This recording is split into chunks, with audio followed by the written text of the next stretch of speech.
বন্ধু বানাও। এবার বুঝু আল্লাহকে ভয় করলাম, আল্লাহ আমারে আখিরাতে কি দিবে আর দুনিয়াতে আমারে কি দিয়া দিবে। আল্লাহ পাক কি সুন্দর করে বান্দাকে জানায়া দেয়, ওয়া মাইয়াত্তাকিল্লাহ ইয়াজআল লাহু মাখরাজা। আল্লাহ পাক বলেন, আল্লাহকে আমার যে বান্দারা ভয় করবে, আমি আল্লাহকে ভয় করবে, ইয়াজআল লাহু মাখরাজা, সে গুনার কাছেও ধারে কাছেও যাবে না, তার দ্বারা কোনো অন্যায় কাজ হবে না, তার দ্বারা কোনো অপরাধ হবে না। যারা আল্লাহকে ভয় করে, আল্লাহ গুনাহ থেকে বাঁচার জন্য বিভিন্ন পথ বের করে দেয়। কেমনে আল্লাহ বাঁচাবে, ওই পথ বান্দাকে দেখায়া দেয়, ওই পথের পথিক বান্দাকে বানায়। যেই বান্দাগুলো দেখবেন গুনাহ করতে চায় না, শয়তান ধোঁকা দিয়া নিজেরা বিজয়ী হতে পারে না, ওই বান্দাটাই বিজয়ী হয়ে যায়। কারণ আপনি যদি বলেন আমি শয়তানের কথা মানব না, শয়তান আপনার দ্বারা কোনো গুনাহের কাজ করাইতে পারবে না। আপনি যদি বলেন আমি গুনাহ করব না, কি করব না, গুনাহ করব না, শয়তান যদি হাজারো বলে, এবার জিন শয়তান হোক অথবা মানুষ শয়তান হোক, মিনাল জিন্নাতি ওয়ান নাস, দুই শয়তান তো, জিন শয়তান মানুষ শয়তান। এবার মানুষ শয়তান যদি এসে বলে খায় না, খায়, এই যে কয়েকদিন আগে দুর্গা পূজা গেল, শারদীয় দুর্গা উৎসব, দেখবেন যে কিছু কিছু মানুষ শয়তানরা আরেকজনকে কি পরিমাণ খারাপ করেছে। এক বন্ধু আরেক বন্ধুকে খারাপ বানিয়েছে, চল না একটু শারদীয় দুর্গা পূজা একটু যাই, ওখানে যে আমি তো গত বছর গিয়েছিলাম, ওদের পোশাক টোশাক খুব ভালোই মজা লাগে, দেখতেও ভালো, খাইতে শুনতে অনেক ভালো, খুব মজাদার। এরপরে তো আর কষ্টের যত কাজ আছে মোটামুটি করা যায়, কোনো অসুবিধা নাই। আমি গিয়েছিলাম গতবার, বন্ধুর কথা শুনে একটা বছর সে হিন্দুদের দুর্গা পূজায় দেয়া, হিন্দুদের সাথে মিশেও নাই, কথাও বলে নাই, কিন্তু ওই আরেক বন্ধুর প্রলোভনে পড়ে প্রতি বছর এখন দুর্গা পূজায় যায়, হিন্দুদের প্রসাদগুলো ভক্ষণ করে নিজের ক্ষুধা পরিপূর্ণভাবে মিটায়। এরকম হিন্দুদের সাথে চলনেওয়ালা দুর্গা পূজায় যে এদেরকে ডিস্টার্ব করনেওয়ালা যুবক আমাদের মুসলমানদের মাঝে আছে না নাই? তুই যদি বলো আমি যাব না, মানুষ শয়তান থেকে নিতে পারবে কই?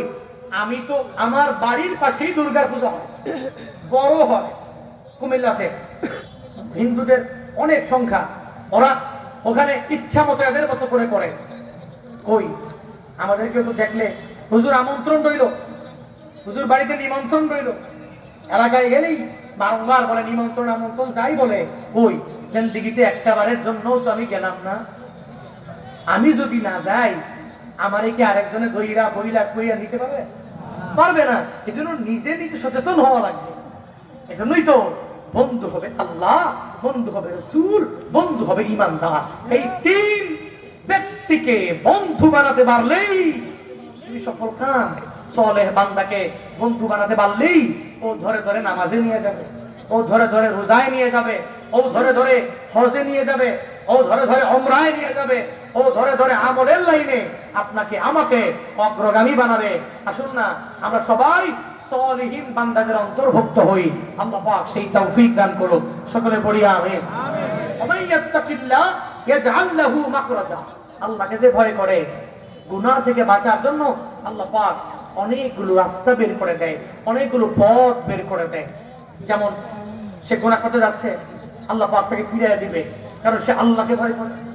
সে কোনো মানুষ শয়তানের কথা মানবে না, সে জিন শয়তানের কথা মানবে না, সে সর্বাবস্থায় এক আল্লাহকে ভয় করে চলবে। এটা তার এক নাম্বার প্রতিদান। তার দ্বারা কোনো গুনাহ সংগঠিত হবে না, কোনো গুনাহের পথের পথিক সে হতে পারবে না। দুই নাম্বার, ওয়া ইয়াত্তাকিল্লাহ ইয়াজআল লাহু মাখরাজা ওয়া ইয়ারযুকুহু মিন হাইসু লা ইয়াহতাসিব।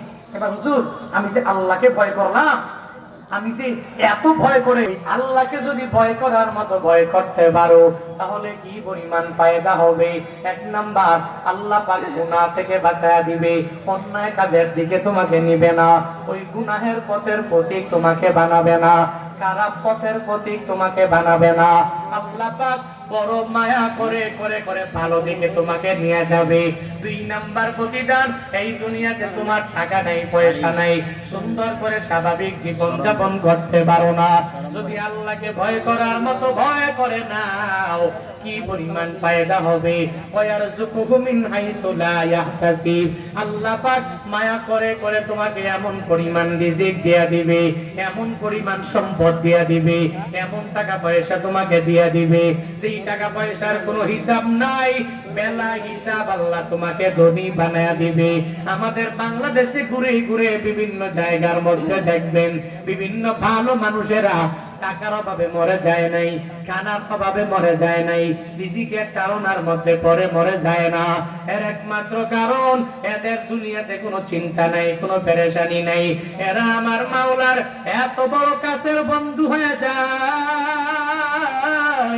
আল্লাহ ওয়াদাবদ্ধ, আল্লাহ নিজেই তো ওয়াদাবদ্ধ হয়ে গেলেন। মানুষেরা আমি আল্লাহ তো ওয়াদাবদ্ধ হলাম, তুই যদি আমি আল্লাহকে ভয় করো, 1 নাম্বার আমি আল্লাহ বাঁচার জন্য বিভিন্ন পথ আমি তোর জন্য বের করে দিব। শুধু তাই না, আবার 2 নাম্বারে রিজিকের মাত্রাটা অনেক পরিমাণ বানায়া দিব। বেলা হিসাব আমি আল্লাহ রিজিক দিয়া ভরপুর করে দিব। আল্লাহ যে গুনাহ থেকে বাঁচায়া দেয়, বান্দা যদি বাঁচতে চায়, ওই যে ইউসুফ আলাইহিস সালাম, ওই নবীর কাহিনী এমন কোন বান্দা নাই জানে না। ইউসুফ নবীর কাহিনী সব মানুষেরা একটু না একটু হলেই সবাই জানে।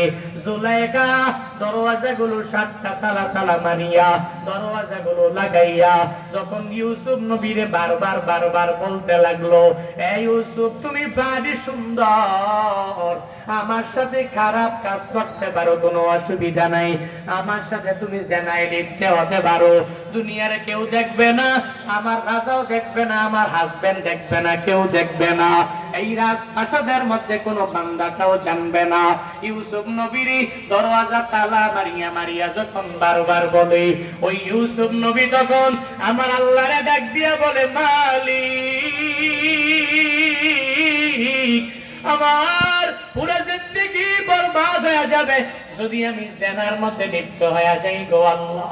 আল্লাহ তুমি আমাকে এই জেনা থেকে পরিপূর্ণ হেফাজত করে নাও, এই মহিলার কুচক্রি থেকে তুমি হেফাজত করে নাও, কুমন্ত্রণা থেকে তুমি হেফাজত করে নাও। গুনাহ থেকে যারা বাঁচতে চায় আল্লাহ কি পরিমাণ সাহায্য করে। ইউসুফ নবী দৌড় দিলেন, সাথে সাথে ওই 7টা দরওয়াজা তালা ঠাস ঠাস ঠাস ঠাস করে খুলে গেল। ইউসুফ নবী বের হয়ে গেল, ওই মহিলার সাথে আর জেনাও করা লাগে নাই, কোনো খারাপ কাজের মধ্যে ঢুকাও লাগে নাই।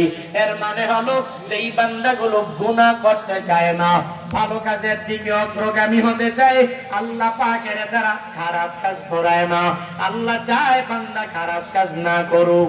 ওমাইয়াত্তাকিল্লাহ ইয়াজআল লাহু মাখরাজা, আল্লাহ পাক মায়া করে করে করে ওই বান্দাকে গুনাহ থেকে বাঁচার জন্য অনেক বড় বড় পথ বান্দাকে বের করে দেয়। বনি ইসরাইলে এক আল্লাহর বান্দা হলো টুকরি বিক্রেতা, টুকরি বিক্রি করে করে জিন্দেগি চালায়। কোন এলাকায় বলে টুকরি, আবার কোন এলাকায় পোড়া, কোন এলাকায় খাড়ি। আপনার এলাকায় কি বলে? হ্যাঁ, আমার একটা পয়সা লাগবে। ভাববে রানীমা আমাকে দেখেছে, আজকে পয়সা বিক্রি করা যাবে, অনেক টাকা পয়সা নিয়ে নিজের বাসার মধ্যে যাওয়া যাবে। এই চিন্তা নিয়ে নিয়ে যখন দৌড়ে যায়, যাওয়ার পরে রানীমা তাকে আটকাইয়া রুমটাকে তালাবদ্ধ করে দেয়। তালাবদ্ধ করে তাকে বলে, আমি কোনো কারিগরের ব্যবসা করতে রাজি না, আমার গাড়ির দরকার নাই, আমার পয়সার দরকার নাই, আমার কোনো কিছুর দরকার হবে না, আমার শুধু লাগবে আমি তোমার সাথে খারাপ কাজ করতে চাই, আমি তোমার সাথে জেনার কাজের মধ্যে লিপ্ত হয়ে যেতে চাই। লিল্লাহে তাকবীর, লিল্লাহে তাকবীর। মুফতি ইলিয়াসুর রহমান জিহাদি সাহেবের আগমন, ইলিয়াসুর রহমান জিহাদি সাহেবের আগমন, টাঙ্গাইল বাসীর পক্ষ থেকে লাল গোলাপ শুভেচ্ছা। লিল্লাহে তাকবীর।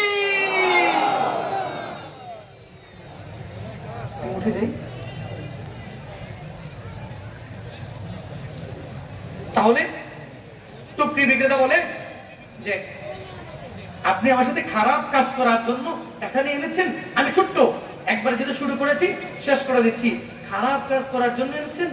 হায় হায়, বলেন কি আপনি একজন রাজার স্ত্রী রানী, আপনি আমার সাথে খারাপ কাজ করার জন্য বলছেন? হ্যাঁ, আমি তোমার সাথে খারাপ কাজ করবো। দাঁড়ান, ঠিক আছে, খারাপ কাজ করবো, গরিব মানুষ তো, আমাকে একটু অজু করার সুযোগ দেন, আমি তো ছাদের উপরে যাব। ছাদের উপরে গেলেন, অজু করার সুযোগ দেন। এই কথা বলে বলে তাকে বিদায় করে দেওয়া হলো। কানিমা তো জানে হবে না, ওখানে গিয়ে আল্লাহকে ডাক দিতে, আল্লাহ আমি গরিব হতে পারি, আমার পুরো জিন্দেগিতে এত বড় দাগ নেই, এত বড় কলঙ্ক নাই, আল্লাহ তোমার বান্দাকে তুমি গুনাহ থেকে হেফাজত করে একটা পথ বানায় দাও, একটা পথের পথিক তুমি আমাকে বানাও, সেই পথের পথিক হয়ে এই গুনাহ থেকে আমি বাঁচতে পারবো। এই কথা বলতে দেরি আল্লাহ পাক জিব্রাইলকে বললেন, আরে জিব্রাইল, তোমার পাখাগুলো গিয়া ওই প্রাসাদের ছাদের উপর থেকে মাটি পর্যন্ত তোমার পাখাগুলোকে বিছায়া দাও, যাতে করে ওই পাখা দিয়ে আস্তে আস্তে করে আমার এই বান্দা তার ওই বড় গুনাহ থেকে বেঁচে ওই এলাকা থেকে পালিয়ে যেতে পারে। আল্লাহ পাকের অর্ডার পাওয়া জিব্রাইল আসলেন, পাখাগুলো বিছায়া দিলেন, সেই পাখাকে উঠে আস্তে করে সাত